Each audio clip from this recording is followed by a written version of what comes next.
اواں جی سماعتن تائیں radio voice of سنتھ London. السلام علیکم۔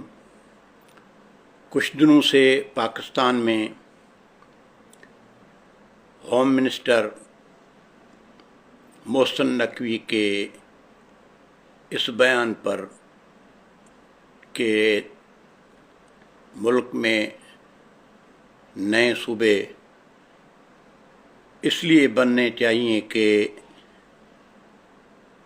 پاکستان کا نظام جو ہے، نظم و نسق جو ہے وہ کولیپس ہو گیا ہے، ختم ہو گیا ہے، ناکارہ ہو گیا ہے۔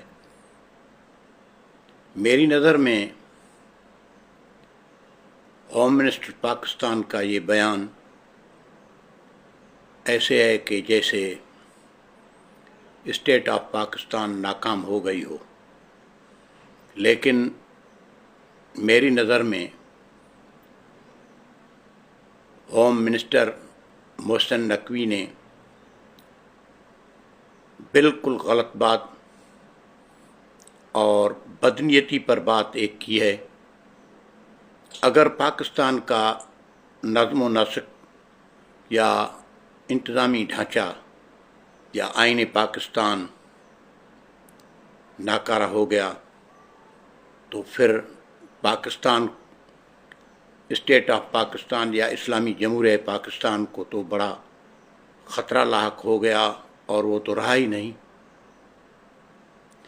اصل کہانی جو ہے، being a writer, being a poet of Sindhi poet, شاعر منظور منگی، جو میں محسوس کرتا ہوں، جتنا میرا علم ہے، کہ اصل چیز جو ہے وہ سندھ ہے، سندھ کو توڑنا ہے، اور پنجاب یہ چاہتا ہے کہ سندھ کے وسائل، خاص طور پر سمندر، بندرگاہیں اور جو بھی وسائل ہیں، آمدن کا ذریعہ ہیں، وہ کیسے چھینے جائیں سندھی قوم سے۔ سندھی قوم کو اس طرح کمزور کر سکتے ہیں کہ وہاں ڈیوائیڈ کریں، ان کو 2 یا 3 یا 4 صوبے بنا کے دیں، ان کی طاقت کم ہو جائے، ہم جو کریں اپنی مرضی سے کریں۔ یہ میرا خیال ہے۔ محسن نقوی صاحب نے جو بات کی ہے کہ پورا سسٹم کولیپس ہو گیا ہے، تو میں یہ کہتا ہوں کہ کوئی سسٹم کولیپس نہیں ہوا۔ پاکستان میں 1973 کا آئین، دستور رائج ہے، قائم ہے، ایک سسٹم ہے، ملک چل رہا ہے۔ ہمیں سچی بات کرنی چاہیے۔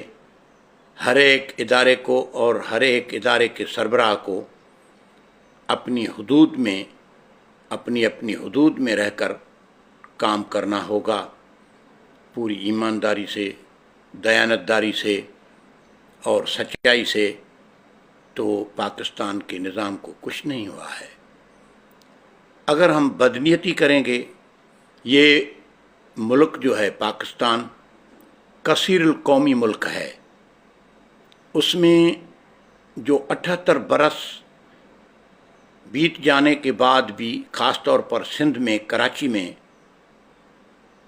ایک گروہ لوگوں کا وہ خود کو مہاجر کہتا ہے، افسوس کی بات ہے، اور وہ ہمیشہ استعمال ہوتے رہے ہیں اور ہوتے رہیں گے، کیوں کہ وہ کراچی میں بوری بند لاشیں، دہشت گردی اور دیگر جرائم میں ملوث ہیں۔ ان کی کیا اوقات ہے کہ جو فطری وطن ہے ایک سندھی قوم کا، اس کو توڑنے کی بات کریں۔ یہ اشاروں پر چلنے والے لوگ ہیں۔ اب میں بات کرنا چاہتا ہوں، وہ بات یہ ہے کہ جناب سندھی دانشور، ہمارے انتہائی محترم جامی چانڈیو صاحب